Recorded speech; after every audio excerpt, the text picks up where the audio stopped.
Hey everyone, this is Tian. I want to talk about pig butchering scam that my mom was involved with. This happened maybe about 2 years ago. Didn't want to talk about it. It was definitely a hard time, but I think it was probably a good enough time to maybe bring it back up since it's been over a couple years now. Well, apparently, so my mom got involved with some guy that they met over the internet. Of course, she's never seen the guy, and of course they send these handsome young pictures me around like maybe the 30s or late, whatever 30s or 40s, and I'm like, dude, what's going on? And my mom was kind of having some issues. My dad had a stroke, so she put him into a what's it called, a senior care center to be taken care of, and she didn't want to have to, she didn't want him to die at the house because she's very, superstitious and all this other stuff. And so that's what happened. So, anyways, that was her way to get out, and so she came visit us in Texas. So we kind of took her out. She bought an RV and everything, and we took her around. And she's like, "Hey, can you take me to go see this guy, this and that?" And we kind of knew it was a pig butchering scam. My sister kind of like showed a video and everything, but she just wouldn't believe it. And it is tough. We had to take her to the bank. She wanted to wire 30K to Gemini Exchange, and then after that, send it to this guy's wallet. Of course, we blocked it, and she got mad. She's like, "This is my money. I do what I want. I want to lose the money. Whatever, whatever it takes." And she didn't have a car, so I was like, "Hey, dude, either we take you home and you do what you gotta do, or what, And of course, so she resorted to lying and this and that, and we didn't want that, exposure to be, happening to our kids, and she's planting, things with our kids, saying that, oh, don't listen to my parents, this and that, and it was just a bad event. If so, we just like, forget it. Let's not deal with it. So we just took her back. She wired it, and then eventually lost it after she sent it to the guy. Of course, after the pig bushing scam, which is where they romance you up, and then like, hey, want to invest in our crypto exchange, and they start a little bit. She can withdraw a little bit. And she's like, look, it's totally good. And then she puts a little more, and she makes more, and it's like now you have to like match up, their deposit because they contribute a little bit to it too. So they're like, hey, I'm losing money. You're not backing me up. How could you? And their relationship's kind of like shaky ground. So she has to go back and, pay him back for what he put in for her that she told her not to do it, kind of thing. Um, and then after you try to withdraw, they're like, hey, well, now you're going to make a deposit to match it before you can withdraw that. After you deposit that 30K or whatever it is, you got to pay the fees or the taxes. After you pay the taxes, there's gonna be fees. After the fees, and we're like, oh, this other processing and this other stuff, right? We didn't get that far, but I'm like, dude, mom, if you can't withdraw $1, that's ridiculous. It's totally kind of scam. So I think what got it was because I told her, hey, withdraw $1 after that, and that dollar got rejected too. And she's like, huh, okay. And then she kind of stopped talking to the guy. The guy got mad, left, and kind of went from there. That point on. Of course, she met other people, a sister, not just a guy now, a friend from another exchange. Hey, there's this Coinbase one where they, you deposit to a legitimate Coinbase wallet, but the scam is that you sign the signature and your Ethereum address so that they can, basically, they have their hands in your wallet, and they can withdraw out of that at any time they want. So it looks like she's getting paid this high interest, 3% a day or 1% a day, and then she's like, "Oh, look more!" And then she's like, "Hey, you need to put more some more before take advantage of the thing." So she puts another 20, 30K. So I have to go buy it with her credit card for her because she doesn't know how to buy crypto or whatever. Send it to him. It's great. I actually learned about it. I used Revoke.cash to disconnect that connection, and she was good for a while. And then I think if she stopped talking to the guy, she would have been okay. She probably would have made money. But she continued talking to the guy, and the guy told her to go back on her app, reestablish that connection. As soon as that was done, they yanked out 50K, and it was gone. And that was it, right? So that was part of the paper shooting scam, and she met some other guys and tried some other stuff, and it just keeps going on and on and on. And we just kind of like, hey, you know what, do it.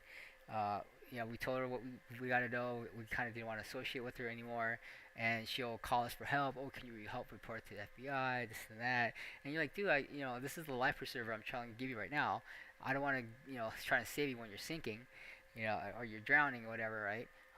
And so it was just a tough time. Um, and I mean, the analogy I can kind of put it as just like you're watching your mom getting raped, and you're just letting it happen, and you're just there. And no matter what you can do to get her to go away from this guy, and she just keeps going back to it because of love or whatever it is. Um, and it's just a tough emotionally. So I mean, the scam is very powerful. It just really plays to your heartstrings, and it just hypnotizes you in such a way that it's hard for anyone outside to really reach into her and help her out. Especially like here, I'm your son, and you only met this guy for what, a couple months, maybe a couple weeks, 5 weeks, and she's just too into it, right?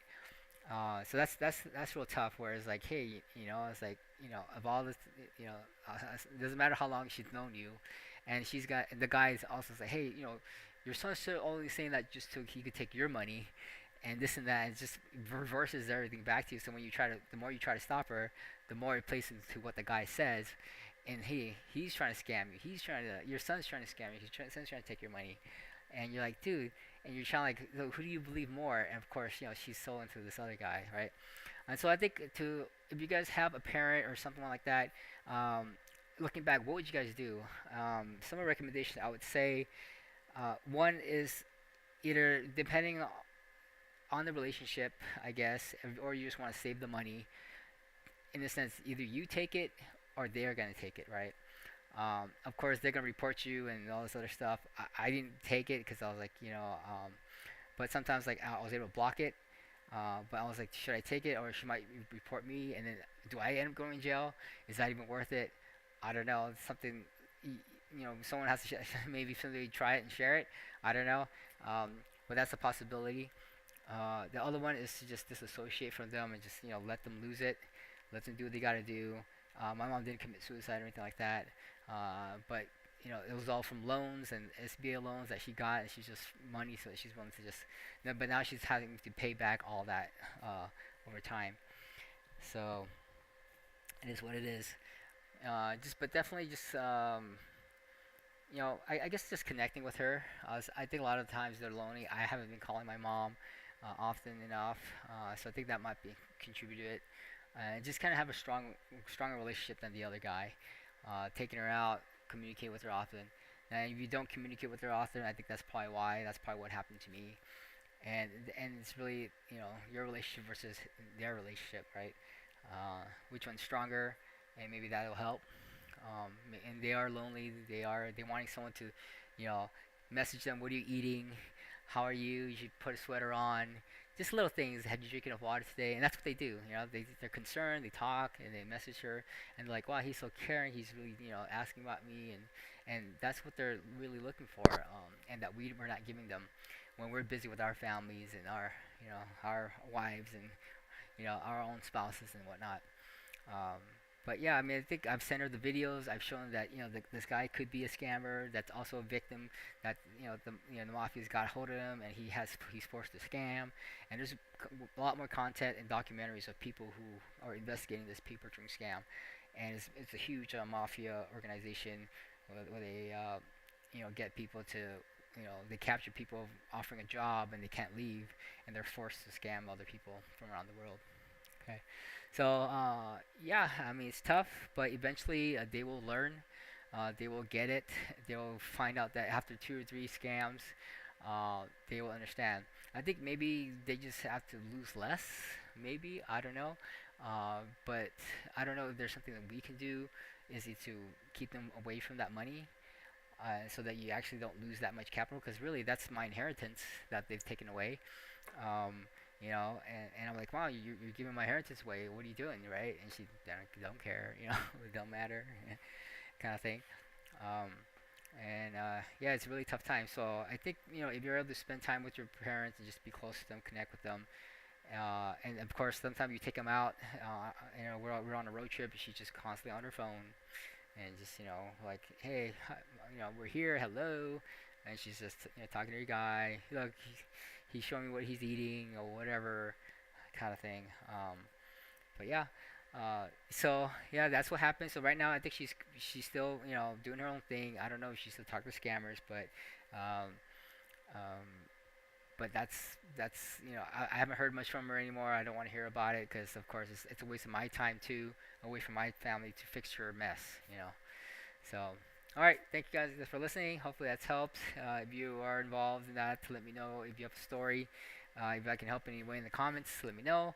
And if you want to do like maybe talk about it, we'll do a little podcast. Let me know too. That might be a way to kind of kick things back and forth and kind of watch out for different scams that are out there. And I might start to maybe talk about other scams that are happening, so that we're aware, so that we are watchful. And some of these scams are very powerful, and I think no matter how smart you are, you could be duped into to getting scammed without even knowing it, thinking like someone's legitimate when they're not, right? And that's how powerful it is. All right, talk to you later. Thanks. Bye.